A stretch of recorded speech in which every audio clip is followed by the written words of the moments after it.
Welcome to the Influential Personal Brand Podcast. This is the place where we help mission driven messengers just like you learn how to build and monetize your personal brand.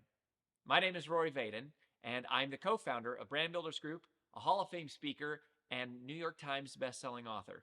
And this show is to help experts learn how to become more wealthy and well known. I know you're going to love it. Thanks for being here. Let's get started. I get asked all the time, when should I write a book? Or more often, I get told, I'm going to write a book. This is the year, this is the month, this is the time of my life that I am ready to write that book. And this little 10-minute video here is all about when do you know when it's time for you to write that book? And here's just a couple of things that I thought would be helpful and insightful as I process a conversation that I just had with a good friend, Bill Blankschaen, who is the founder of a company called Story Builders, who works with aspiring authors to become the author that they want to be and produce a book that they are proud to call their own. And I think it was a really important conversation because there is no right time. There is no better time. There is no worse time when it comes to actually expressing your content. Now, yes, there are times in your life that it makes sense to dedicate time, energy, and effort to writing a book. And there are times in your life where maybe it doesn't, like, right? That has everything to do with capacity that you have to give it the time it deserves. Because writing a book is like starting a business, and it requires that amount of time, energy, effort, and resources in order to do so. And I think before I even start on this, of just realizing if you actually want people to read your book, writing the book is just step one. And after you write the book is when the additional work, most of the work actually begins. Writing the book is just step one to a many step process to launch and get that book out into the stratosphere. So, when is it time to write your book? Number one, I want you to remember that the book is the very last thing you do, not the first thing. It is the conclusion, not the hypothesis. So do not rush the process to actually organize and clarify your thoughts, your stories, your points, right? This is a body of work that is meant to represent something that you think is needed in the world to help a group of people, right? Your audience, your readers, with something that you know that you are well positioned to help them with. And that does not come quickly, right?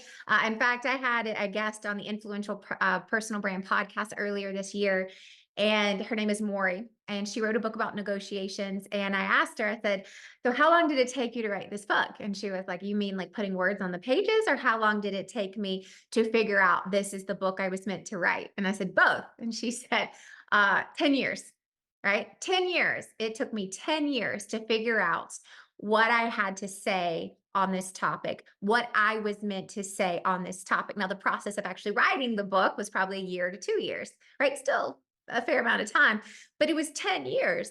Why? Because she was looking for a conclusion.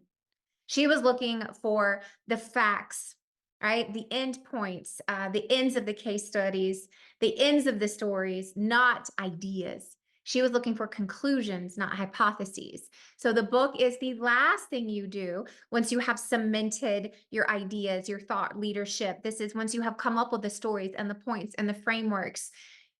This is the last thing, not the first thing. So don't rush the process. There are plenty of ways to get content out into the world. You can blog, you can create video content, you can podcast, you can host a podcast, you can guest on podcasts, you can do Medium, you can put LinkedIn posts. Like the list goes on and on and on. There are many ways for you to be testing and piloting your content before you go through the painstakingly expensive and time-consuming process of writing a book. Okay, so that's number one. Number two, you have to know the purpose and intent of your book before you begin, because that dictates how you write it, how you decide how to publish it, how you market it, how you sell it.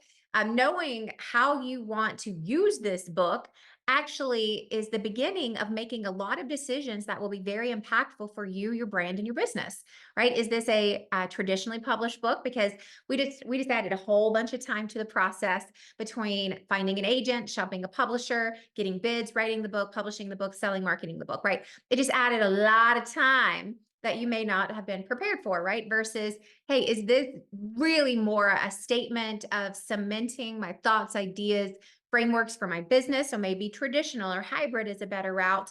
And then it's like, okay, well, if I actually want people to read it, like, how am I going to market it? Right. And all these different things matter. So knowing the purpose of the book, right? Is this your life's work? Or is this a solidification of a set of ideas, but not your life's work? Those things matter. Is this to support a business model or a coaching framework that's more better to do in a self-publishing route? Or is this a statement piece that you are using for credibility and notoriety, and you're going for, a hybrid or a traditional? Knowing the purpose and the use of the book, not just the content within, but the purpose of it. Are you doing it to increase fees, expand your business? What are you doing it for? Matters a lot in how you write it, how you publish it, and who we are going to market and sell the book to. And then the last but not the least is, are you willing to talk about this book for the next 2 years at minimum, nonstop, at nauseum, right? Are you in love with this topic enough that for the next 2, or in some cases 10 or 20 or 50 years, are you willing to continue to talk about the stories and the points and the frameworks and the content for the next 2, 10 decades ahead of where you are? Because that's what you need to be willing to do. Because in order to actually help people find the book or read the book, you have to talk about the book, speak about the book, interview about the book, go on podcasts about the book.